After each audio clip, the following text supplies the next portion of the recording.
성경책은 여러 책으로 이루어져 있지만 하나의 주인공을 향해 계속 이야기가 흐릅니다. 그래서 그 중심에는, 성경의 이 중심에는 예수 그리스도가 있는 겁니다. 그래서 어떤 학자는 성경을 비틀어서 짜면 예수의 피가 흐른다, 이렇게 이야기했습니다. 성경은 겉으로 보면 역사서 같고 율법서 같고 또 어떻게 보면 시 같고 편지 같고 그렇게 되어 있지만 결국에는 예수 그리스도의 구속과 십자가의 이야기로 가득 채워져 있습니다. 그래서 창세기의 에덴 동산부터 요한계시록의 그 왕의 보좌에까지, 그때까지 이르기까지 성경의 숨결은 오직 예수 그리스도를 향하고 있다는 사실을 여러분 믿으시기 바랍니다.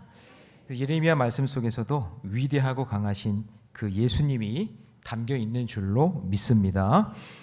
우리가 예레미야를 살펴보면서 이게 마음에 불편한 것이 있다면 그게 무엇이냐면 하나님을 믿는 이스라엘 백성들이 어떻게 승리하고 형통하고 잘 되는 내용이 아니라 바벨론에 의해서 예수 믿는 이스라엘 백성들이 망할 것이니 항복하고 포로로 끌려가라. 그리고 70년 동안 포로 생활을 해야 될 것이고 그리고 거기서 회개해야 다시 돌아올 수 있다라고 말씀해 주시는 거죠. 그래서 예레미야는요, 우리가 그렇게 좋아하는, 저와 여러분이 그렇게 좋아하는 형통, 축복, 강건, 잘 먹고 잘 사는 이야기가 죄송해요, 한 번도 안 나옵니다. 그러니 예레미야를 못마땅하게 여기고 지금 우리가 이렇게 살고 있는데, 잘 먹고 잘 살고 있는데 그 무슨 소리를 하고 있냐고 그러면서 예레미야를 가두고 핍박하고 때렸던 겁니다. 그런데 예레미야의 이 40년 동안의 외친 말씀이 이제 후반부에 가니까 그대로 성취되고 심판의 도구로 사용됐던 그 바벨론도 결국에는 심판받게 된다라는 그런 내용이 이제 펼쳐지고 있는 거죠.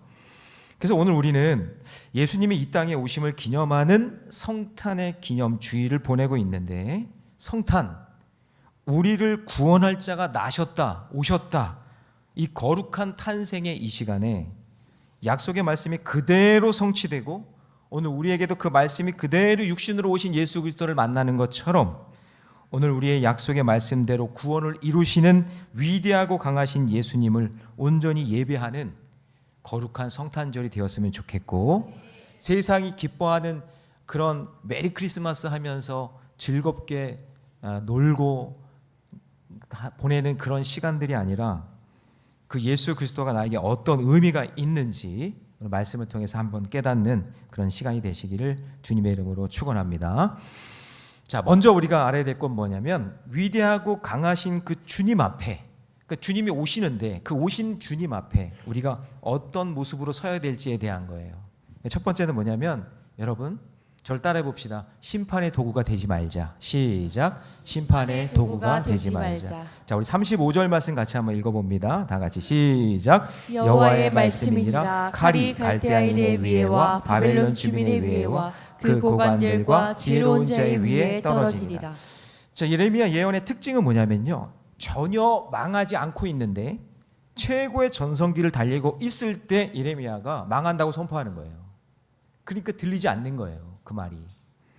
남유다가 망한다라는 이 선포도요, 초기 요시야 왕 때 종교개혁이 일어나서 31년 동안 요시야 왕이 통치를 하거든요. 그때 아무런 문제 없이 아주 잘 이루어졌어요.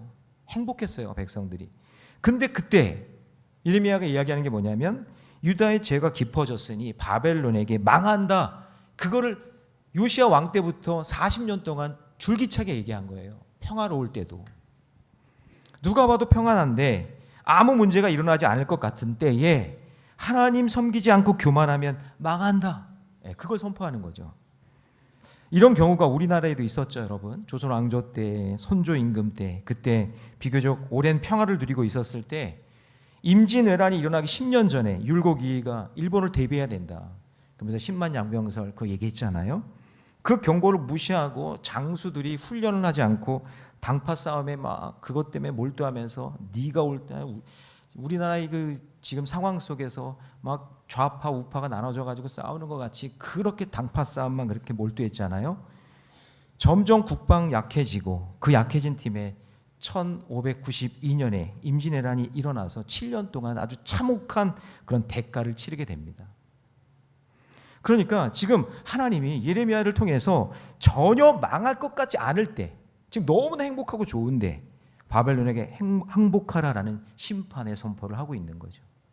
그러니까 여러분, 예수님이 이 땅에 오시는 것 너무나 기쁘고 감사한 일인데, 우리의 구원자로 오시니까. 그렇지만 예수님이 다시 오시는 그날은 심판의 날이거든요. 심판의 날이거든요. 아멘을 안 하셔도 여러분들이 아멘을 안 하셔도 다시 오시는 날에는 심판의 날이거든요. 그러니까 우리가 예수 그리스도 오신 이 반복적인 매년 보내는 성탄절의 메시지를 통해서 우리가 깊이 깨달아야 될 게 무엇이냐? 아, 심판이 있구나. 이거를 우리가 깨달아야 되는 거죠. 여러분, 연말연시가 되면 세상은 부어라 마셔라 막 즐기면서 삽니다. 우리 모르네께 성도들은 늘 성령에 취해 있기 때문에 술 먹는 모임에도 안 가시고 여기저기 놀러도 안 가시고, 늘 교회 즐거이 나오셔서 찬양하고 말씀 묵상하고 기도하고, 할렐루야. 네, 그렇게 사시겠죠. 네. 경건한 삶을 위해 지금 누리려고 하는 그런 쾌락과 즐거움이 아니라, 주님께서는 언젠가 심판의 날이 있기 때문에 우리는 늘 깨어 하나님 말씀과 기도로 살아가는 주의 백성인 줄로 믿습니다. 우리는 그런 세상의 방법으로 사는 사람이 아니라 하나님의 방법으로 사는 자들이니까 그렇게 어울리지 못하는 불편함도 생길 수 있겠죠. 우리 직장 생활이나 여러 가지 세상의 모임이 있을 때, 거기 세상에 모이면은 연말 연시 되면은 우리 모여서 술 한잔 하자, 우리 모여서 이렇게 한번 놀러 가자, 여러 가지가 있겠죠. 그러나 여러분, 그런 것 때문에 마음 아파하거나 힘들지 않았으면 좋겠어요. 그것 때문에. 여러분, 잘 보시면 바벨론의 강력한 세상의 방법은요, 오늘 본문에 보니까 칼이라고 되어 있어요. 그래서 에스겔 선지자도 바벨론의 도구, 바벨론가 어떤 도구로 쓰였느냐, 심판의 칼이었다라고 그렇게 표현한단 말이죠. 그런데 우리 예수님은 칼을 가진 자는 뭐로 망한다? 칼로 망한다 라고 얘기하셨어요. 칼로 일어선 자는 칼로 망하는 거예요. 술로 일어선 자는 술로 망하는 거고, 돈으로 일어선 자는 돈으로 망하는 거고, 세상의 쾌락으로 일어선 자는 세상의 쾌락으로 망하는 거잖아요. 그래서 하나님은 예레미야를 통해서 바벨론이 칼로 일어났으니, 오늘 본문 다 읽지 않았지만 오늘 본문의 그 말씀 꼭 구절 속에는 너희들 칼로 망한다 그렇게 말씀하시는 거예요. 그래서 36절, 자, 36절, 37절인데 한번 읽어봅니다. 다 같이 시작. 칼이 자랑하는 자의 위에 떨어지니 그들이 어리석게 될 것이며, 칼이 용사 위에 떨어지니 그들이 놀랄 것이며, 칼이 그들의 말들과 병거들과 그들 중에 있는 여러 민족 위에 떨어지니 그들이 여인들 같이 될 것이며, 칼이 보물 위에 떨어지니 그것이 약탈되리라. 그러니까 바벨론이 그렇게 자랑했던 거, 이것 때문에 우리는 심판 없어. 우리는 잘 먹고 잘 살아. 세상적으로 추구했던 그 모든 것 위에 칼이 떨어진다. 그러니까 칼을 잘 쓰는 바벨론이 도리어 칼로 인해 여기저기 망하게 된다, 이런 이야기죠. 그런데 지금 바벨론은 너무 강하니까 망한다는 말이 들리지 않는 거예요. 지금 우리가 왜 망해? 우리가 막 지금 세계를 정복할 판인데, 너무나 우리가 잘 나가는데, 뭐야, 바벨론이 어떻게 망한다는 거야 도대체? 이렇게 들리겠죠. 그런데 말씀을 다시 보시면 전혀 예상하지 못한 방향으로 칼이 날라옵니다. 옆에 좌우가 아니라 위에서 칼이 떨어집니다. 위에서. 칼을 자랑하는 자 위에서, 힘을 자랑하는 자 용사들 위에서, 강력한 말들과 병거 위에, 빼앗아 놓은 보물 위에 전혀 예상하지 못한 방향에서 그 칼이 날아오는 거죠. 그래서 여러분, 역사적으로 보면 전혀 예상하지 못한 메대와 바사, 페르시아를 이야기하는데, 그 페르시아에 의해서 바벨론이 망합니다. 그래서 하나님이 하늘에서 감당할 수 없는 칼비를 내리셔서 말이죠, 바벨론에 쏟아 부으시는 거예요. 그러니까 하나님 앞에서 교만하면 그들이 가장 잘하는 강점을 가지고 하나님이 그대로 갚아주십니다. 여러분, 심판자의 자리에 서지 마십시오. 누구 정죄하고 누구 판단하지 마십시오. 그거 판단하는 그대로 내가 판단받고, 내가 심판하는 그대로 내가 심판받게 되어 있는 겁니다. 그러므로 예수님이 우리에게 오신 성탄의 의미는 세상의 방법을 부러워하며 흥청망청 살지 말고 내가 가지고 있는 힘과 능력을 자랑하면서 남 심판하고 남의 정죄하면서 그렇게 사는 인생이 아니라 하나님의 방법으로 하나님 말씀 생각하며 하나님을 예배하며 하나님이 주신 지혜로 하나님이 주신 나의 강점 그거 가지고 교만 떨지 말고 겸손하게 하나님 말씀에 순종하며 감사하며 살아가시기를 주님의 이름으로 축원합니다. 그러면 여러분 때가 되면 하나님이 다 갚아주시고 여러분이 심판하지 않아도 하나님이 다 갚아주시고 여러분을 높이게 하는 날이 올 줄로 믿습니다. 자, 두 번째는요, 우리의 구원자 예수님 앞에서 우리가 물들지 말고 때를 기다리자는 거예요. 저를 따라해 봅시다. 물들지 말고 때를 기다리자. 자, 우리 39절 말씀 같이 있습니다. 다 같이 시작. 그러므로 사막의 들짐승이 승냥이와 함께 거기에 살겠고 타조도 그 가운데 살 것이요 영원히 주민이 없으며 대대에 살 자가 없으리라. 자, 여러분 이런 의문이 생기죠. 아니 바벨론도 망해서 짐승이 판을 치고 다 도망가서 살 사람이 없을 텐데 그렇게 지금 얘기하시는데 아니 거기서 70년 동안 포로로 끌려가면 우리 어떻게 살라는 얘기입니까? 그렇죠? 아니 하나님 바벨론도 심판하셔서 그냥 엉망으로 만드실 텐데 아니 도대체 그 70년 동안 바벨론에 끌려가서 어떻게 살라는 겁니까? 이런 질문을 가질 수 있죠. 여러분 하나님은 70년의 징계를 받되 바벨론이 망하는 날이 반드시 오니까 이 메시지의 의미는 그때까지 물들지 말고 깨어 있으란 얘기예요. 자, 여러분 이게 예수 믿는 우리에게 그대로 적용하면 됩니다. 뭐냐면 세상 사람들 보면 극단적으로 생각하면서 이 나라를 향해 지금 이 대한민국을 향해 망할 놈의 세상이라고 헬조선이라고 더티코리아라고 막 그러면서 말하고 막 양극단으로 나눠져서 서로 비난하고 욕하는 그런 상황이 막 펼쳐지잖아요. 여러분 역사적으로 보면 이 세상 늘 그렇게 다퉜어요. 늘 그렇게 싸웠어요. 그러나 여러분 우리는 어떤 것으로도 물들지 말고 오직 복음을 들고 하나님이 허락하신 땅에서 생명 살리는 사명 변함없이 누가 뭐라고 하든 우리는 그 믿음의 길 걷는 거지. 누가 막 얘기한다고 거기에 막 그냥 팔랑귀가 돼가지고 막 거기 가서 쏟아져 가고 이쪽에서 막 얘기하면 그게 옳다고 그러면서 막 가는 그게 아니라 우리의 중심은 오뚜기 같이 복음이 분명하게 있으니 어느 시대든지 아니 더 힘든 상황 속에서도 우리는 복음이 있으니 그 복음 붙들고 믿음의 길 걸어가라는 얘기예요.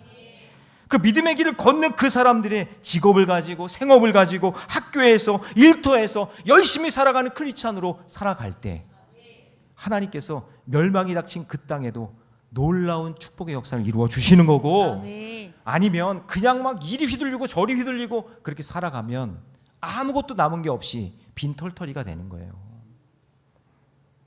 여러분 우리는 이 세상이 끝이 아니라 영원한 세상의 꿈이 있기에 이 세상에 물들지 말고 하나님이 명령하시면 아멘 하면서 언제든지 순종할 수 있는 믿음의 사람이 되시기 바랍니다. 요동치지 마세요.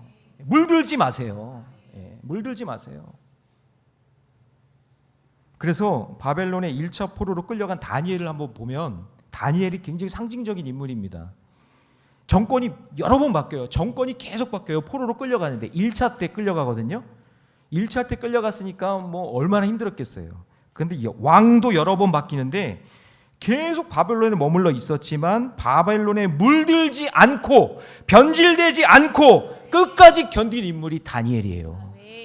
다니엘은요 그래서 예레미야서를 알고 있었어요. 그 묵상하던 중에 하나님의 뜻을 발견하거든요. 다니엘서 9장 2절 말씀 같이 한번 읽어봅니다. 시작. 곧 그 통치 원년에 나 다니엘이 이 책을 통해 여호와께서 말씀으로 선지자 예레미야에게 알려주신 그 연수를 깨달았나니 곧 예루살렘의 황폐함이 70년 만에 그치리라 하신 것이니라. 그러니까 다니엘은 말씀을 통해서 하나님의 메시지를 딱 깨달은 거예요. 아, 그때 하나님이 예레미야 선지자를 통해서 말씀하신 그 70년의 그 연수가 무엇인지, 아, 우리가 여기서 믿음을 지키고 물들지 말고 하나님 말씀과 기도로 내가 믿음의 길 걸어가야겠구나. 이쪽에서 뭐 얘기하고 저쪽에서 뭐 얘기해도 나 하나님의 말씀 붙잡고 살아간다. 그 예레미야에게 주신 말씀을 하나님의 비전, 약속의 말씀으로 삼고 포로로 끌려간 그 상황 속에서도 왕의 금신상에 절하지 않고 우상의 제물을 먹지 않고 정해진 그 시간에 하루 3번 기도하면서 그 70년의 그 포로 생활을, 믿음을 끝까지 지킨 거예요. 물들지 않고. 바벨론 포로로 정말 똑똑한 사람들이 끌려갔거든요. 약 정확한 숫자는 모르지만 한 100만 명 정도 끌려갔다고 이렇게 얘기하거든요. 1차, 2차, 3차 포로 때. 근데 다시 또 1차, 2차, 3차 때 귀환하잖아요. 근데 그 귀환한 때는 몇 명이냐면 5만 명밖에 안 돼요. 그러니까 여러분 보세요. 그 70년이 지나면서 95%는 전부 바벨론화된 거죠. 70년이면 2세대에서 3세대가 지나잖아요. 뭐 30살에 결혼한다고 하면은 자녀 낳고 그러면 한 2세대에서 3세대가 지나가는 그 수간, 그 기간 동안에 완전히 변질돼서 95%는 그냥 그 땅에 있거나 아니면 딴 데로 도망가거나. 근데 그 중에서 5%, 5만 명으로 인해 하나님은 새로운 역사를 이루어 주시는 거예요. 여러분, 세상에 말하는 겸손은요, 술에 술 탄 듯 물에 물 탄 듯 좋은 게 좋은 거란 식으로 막 살아가요. 이거 하자 그러면 뭐 이거 해주고, 저거 하자 그러면 저거 해줍니다. 그런 사람들이 아우 저 사람 진짜 성격 좋아, 어우 크리스찬, 어우 장로님인데 권사님인데 술도 잘 먹어, 어우 고래야 고래. 우리 교회는 없어요. 우리 교회는 없는데. 근데 여러분 진짜 하나님 말씀에 순종하면서 살아가는 거예요. 세상에 여러분, 아우 저 사람 성격 좋아, 아우 이거 해달라면 이거 해주고 저거 해달라면 저거 해줘. 여러분 그 사람이 진짜 성격 좋은 건가요? 여러분 악한 일에는, 하나님이 기뻐하시지 않는 일에는 노 할 수 있어야 돼요. 아니라고. 요즘에 노라고 말할 수 있는, 할 줄 아는 그리스도인이라는 책을 보고 있는데요. 하나님이 기뻐하시지 않는 것에 대해서 노라고 말할 줄 아는 영적 자존감, 영적인 질서와 경계가 있어야 돼요. 성도는요 그냥 교회 다니는 정도가 아니라 예수의 영이 나와 함께하는 자들인데, 좋은 게 좋은 거라고 이것저것 다 허용하는 것이 아니라 하나님이 기뻐하지 않는 것에 대해서는 NO! 그거 아니야 라고 말할 수 있는 믿음, 그 믿음이 있어야 될 줄로 믿습니다. 그런데 이게 여러분 근육과 같아서 이거 계속 훈련하고 노력하지 않으면 쉽게 그래서 무너지는 거예요. 그래서 이 훈련이 바로 말씀 묵상인데, 그래서 다니엘이 여러분 그 왕이 바뀌고 정권이 바뀌는 그 70년의 생활 속에서도 그 믿음과 신앙을 지킬 수 있었던 근육이 있었던 것은요, 하루 3번 기도하고 말씀 묵상하면서 믿음을 지킨 거예요. 그러니까 여러분 이 성탄절에 들뜨지 말고 믿음을 더 지켜야 돼요. 물들지 말고 하나님 말씀과 기도로 살아가는 거예요. 그러니까 바벨론 포로의 그 기간 동안에 이런 믿음의 근육이 없으면 서서히 물들어서 내가 히브리 사람인지 내가 바벨론 사람인지 정체성이 흔들리는 거예요. 그러니 노를 못하지. 예를 들면 롯이 아브라함과 함께 있을 때는 말씀이 늘 들리니까 흔들리지 않았는데, 이제 말씀이 들리지 않고 소돔과 고모라 땅 가니까 얼마나 좋아요. 그냥 뭐 놀기 좋고 먹기 좋고 돈 벌기 좋고 너무나 좋으니까 그 소돔과 고모라 땅에 물들은 거예요. 그러니까 롯이 어떻게 해요? 뭘 못해요? 거절을 못해, 노를 못하는 거예요. 소돔과 고모라 땅에 물들었으니까 거절을 못해요. 노를 못하는 거예요. 동성 연애자들이 와가지고 이렇게 해서 딸 내놓으라 그러니까 딸 막 내주는 거예요. 나중에 재산 다 잃고 아내 다 잃고 포도주에 취해가지고 그냥 딸들과 동침하고. 그러니까 여러분 하나님이 예레미야를 이렇게 말씀하시는 거예요. 바벨론이 망하는 날이 올 테니 끝까지 말씀 묵상하고 기도하면서 영적으로 깨어 준비해라. 네. 그래서 너 준비하라, 이거 시켜라. 그래서 알아듣는 사람이 몇 명인지 모르겠지만 그때까지 계속 기다리다가 내가 돌아가자, 백투더 예루살렘 그렇게 얘기하면 그때 딱 깨어서 아멘 하고 돌아올 사람, 그때 돌아오면 내가 이 민족을 다시 세우리라. 그래서 성전 짓자, 아멘 하고 돌아오는 사람 성전 짓는 거고, 성벽 쌓자, 아멘 하면서 와가지고 성벽 쌓는 거예요. 그게 예배하자, 아멘 좀 해보세요. 선교하자, 식당 봉사하자, 아멘 다 하셨어요? 네. 그러니까 지난주에 참 감사한 게 우리 이분성 권사님 가정에 장례가 났잖아요. 근데 이분이 저희 등록교인이 아니에요. 그래서 이제 이게 뭐 전례가 아니니까 이게, 그래서 제가 걱정을 하면서 장례 요청이 들어왔어요. 그러면 가야 되는데 또 혼자 가기 좀 그래서 제가 그 단톡방에다가 장례 가실 분 하고 올렸더니 저 개인톡이에요. 아멘, 아멘, 아멘, 아멘, 아멘. 승합차 2대가 갔어요. 그래가지고 그냥 이분성 권사님이 그냥 장례인데 되게 기뻐하시더라고요. 저희를 보더니 슬픈 게 아니라 이게 웬 은혜냐고, 이렇게 많이 올 줄 몰랐다고. 참 제가 그래서 감사했어요. 여러분, 우리는 이 땅이 본향이 아니라 하나님 나라가 본향이니까 이 땅에 물들지 말고 때를 기다리면서 하나님이 기뻐하시는 일 순종하면서 아멘 아멘 하면서 하면, 그러면 어느 순간 하나님 나라에 와 있지 않겠어요? 여러분, 우리 찬송가 중에 잠시 세상에 내가 살면서, 그 다음 뭐 하는 거예요? 아니요, 그 안에 그 사이에 뭐가 있어요. 잠시 세상에 내가 살면서 물들지 않기 위해, 그 다음 뭐예요? 그래요, 물들지 않기 위해 날이 저물어 오라 하시면 어떻게 해요? 물들지 않고 있다가 영광 중에 나아가는 거예요. 믿으십니까? 네, 요 가사가 그 사이에 거기에 빠진 거예요. 잠시 세상에 내가 살면서 물들지 않게 항상 뭐 하다가 찬송 부르다가 주님 오라 하시면 오는 거예요. 예, 그런 거룩한 주의 백성 되시기를 주님의 이름으로 축복합니다. 그러므로 여러분, 언제나 말씀과 기도로 깨어서 세상 악한 일에 대해서 물들지 말고 노라고 말할 수 있어야 돼요. 노라고 말하고 생명 살리는 일에는 아멘 하고 순종하는 저와 여러분 되시기를 주님의 이름으로 축원합니다. 자, 마지막 3번째는요, 저를 따라해 봅니다. 경계와 질서를 잘 지키자. 시작. 경계와 질서를 잘 지키고 있어요. 자, 40절에서 이제 소돔과 고모라가 나와요. 자, 40절 같이 읽습니다. 시작. 여호와의 말씀이니라. 하나님께서 소돔과 고모라와 그 이웃 성읍들을 뒤엎었듯이 거기에 사는 사람이 없게 하며 그 가운데에 머물러 사는 사람이 아무도 없게 하시리라. 자, 하나님의 의도는 이스라엘 백성은 하나님의 자녀니까 바벨론의 도구로 사용해서 훈련하고 양육하기 위해서 정죄가 아니라 징계하시는 거죠. 그렇죠? 징계. 그럼 하나님의 도구로 쓰임받는 바벨론은 그럼 이거를 알지 못하겠지만, 이게 하나님의 계획이구나, 우리는 그냥 도구에 불과하네, 그러면 우리 심판 받지 않으려면 그래, 우리도 구원자를 믿어야겠네, 이런 마음이 있으면 얼마나 좋아. 바벨론 입장에서 말이에요. 그런데 이런 지혜가 없으니까 그냥 자기들이 심판의 도구로 막 이 나라 가서 정복하고 저 나라 가서 정복하고, 그러니 막 기고만장해서 하나님도 보이지 않고 자기 마음대로 그렇게 살다가 하나님이 정해놓으신 경계와 질서를 무시하는 거죠. 그래서 바벨론은요, 소돔과 고모라 땅에서 심판하시겠다, 소돔과 고모라처럼 심판하시겠다는 얘기예요. 그러니까 하나님이 나에게 주신 힘과 지식과 능력과 물질, 여러분 그거 감사하게 여기고 겸손하게 사용하시기 바랍니다.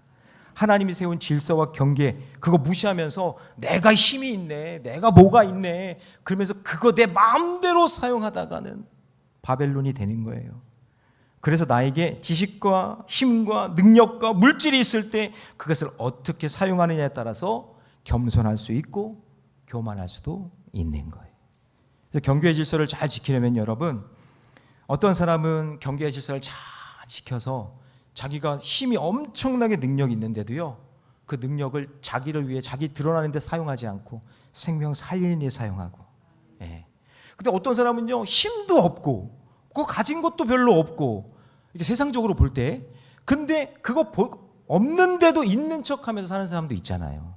근데 우리 예수 믿는 사람은 있지만, 내가 충분히 이길 수 있고 충분히 누릴 수 있고 다 할 수 있지만, 내가 더 낮아지고 겸손하게 하나님 보시기에 귀하고 아름답게 사람들을 섬기고 그리고 다른 사람, 내가 낮아짐으로 인해서 다른 사람을 높일 수 있는 그런 인생이 되시기 바랍니다. 아멘. 그래서 바벨론이요, 그거 깨닫지 못하고 있다가 이제 된통 당하는 게 이제 41절이죠. 같이 있습니다. 시작. 보라, 한 민족이 북쪽에서 오고 큰 나라와 여러 왕이 충동을 받아 땅 끝에서 일어나리니. 여기 북쪽에서 오는 민족이 그게 페르시아 메데 바사입니다. 그래서 질서와 경계를 하나님이 그래서 바로 잡는 거예요. 아, 바벨론 얘네 안 되겠네.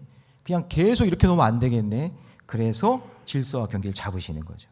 여러분, 일본이 한때 우리나라 경제적, 정치적으로 얼마나 무시하면서 힘들게 했어요. 그러다가 더 센 나라가 그냥 히로시마에 그냥 한 방 딱 하니까 그때 이제 질서가 잡히잖아요. 그러니까 기고만장하게 내가 뭔가 할 수 있다고, 내가 누릴 수 있다고, 집안에서도 마찬가지, 회사에서도 마찬가지. 여러분, 내가 가지고 있는 힘과 권한으로 생명 살리는 일을 해야지, 교만하게 사용하다 보면 도리어 하나님께서 그 인생을 징계하시는 날이 또 온단 말이죠. 그래서 43절 같이 있습니다. 다 같이 시작. 바벨론의 왕이 그 소문을 듣고 손이 약하여지며 고통에 사로잡혀 해산하는 여인처럼 진통하는 자. 그 질서와 경계를 무시하고 교만한 바벨론이 더 센 나라에게 당하고 나니 예전에는 용사였는데 이제는 해산하는 여인처럼 진통을 겪는 그런 상황이 되고 만다. 여러분, 하나님이 주시는 것이 적으면 적은 것에 감사하면서 섬기고, 하나님이 주신 게 많으면, 다른 사람보다 좀 많다면, 그러면 겸손하게 좀 더 큰 일을 위해서 쓰임 받는 인생이 되시기 바랍니다. 초막에 산다고 기죽지 말고, 감사하시고, 그리고 궁궐에 있다고 교만하지 말고 항상 겸손하시기 바랍니다. 그 감사하고 겸손한 자에게 하나님의 일을 맡기시는 거고, 그 큰 일도 감당할 수 있는 능력도 주실 줄 믿습니다. 그러므로 하나님이 나에게 주신 이 하나님의 힘과 능력, 그것이 있다면 질서와 경계를 잘 지키며 겸손하게 살아가는 저와 여러분 되시기를 주님의 이름으로 축원합니다. 자, 이제 말씀 정리하겠습니다. 만약에 이런 생각을 해봤어요. 우리가 2025년 전에, 그 전으로 돌아가서 예수님이 탄생하시던 그날, 2025년 전으로 돌아가서 예수님이 탄생하시던 그날 그 자리에 있었다면, 아주 힘없는 아기로 오신 그 예수님을 보면서 여러분들이 이분이 구세주야, 이분이 우리를 구원할 메시아야 라고 믿을 수 있었을까요?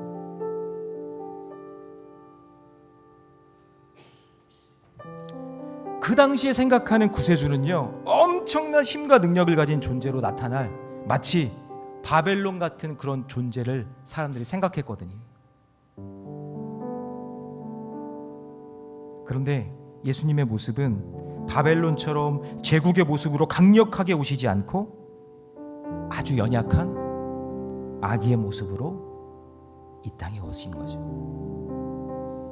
그리고 예수님이 하신 일은 모든 연약한 자들과 함께 하셨다는 거예요. 각종 병든 자, 안진뱅이, 눈먼 자, 못 듣는 자, 어눌한 자, 문둥병자들, 창기, 세리, 과부와 고아, 가난한 자들, 심지어 죽은 자들과 함께 하셨어요. 이 당시에 이들의 공통점은요, 바벨론과 정반대예요. 보잘것없어요. 미미해요. 약해요. 초라합니다. 또 하나 공통점은 한량없는 은혜를 받았는데 갚을 길이 없는 존재. 하나님, 제가 구원받았는데 이거 갚을 길이 없어요. 갚을 길이. 나음을 입었는데 갚을 돈이 없어요. 은혜를 받았는데 갚을 길이 없는 사람들. 나음을 입었다고 막 돈을 내거나 은혜를 받았다고 막 대가를 지불하는 사람들이 아니에요. 그래서 내가 강하고 능력 있다고 생각하는 사람들에게는요, 예수님이 보이지 않아요.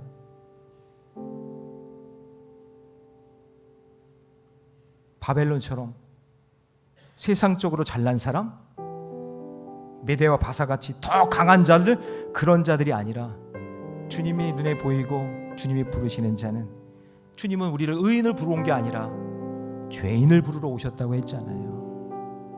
그래서 우리 중에 누구라도 내가 보잘것없고 미미하고 약하고 초라하다고 주님을 만나지 못할 사람이 없다는 것을 믿으시기 바랍니다. 어떤 수치와 상함과 실패가 있어도 예수 그리스도를 모시면 됩니다. 예수님의 십자가 그 능력이면 충분합니다. 그러기에 여러분 다른 힘 자랑하지 마십시오. 예수님이 이 땅에 오시는 그 은혜는요, 우리가 바벨론처럼 그렇게 강력한 사람들에게 오시는 것이 아니라 낮고 천한 자, 주님 없으면 살 수 없는 자, 주님의 은혜가 아니고서는 주님을 바라볼 수 없는 자, 갚을 것이 하나도 없는 자, 그런 자들에게 오시는 주님인 줄로 믿습니다.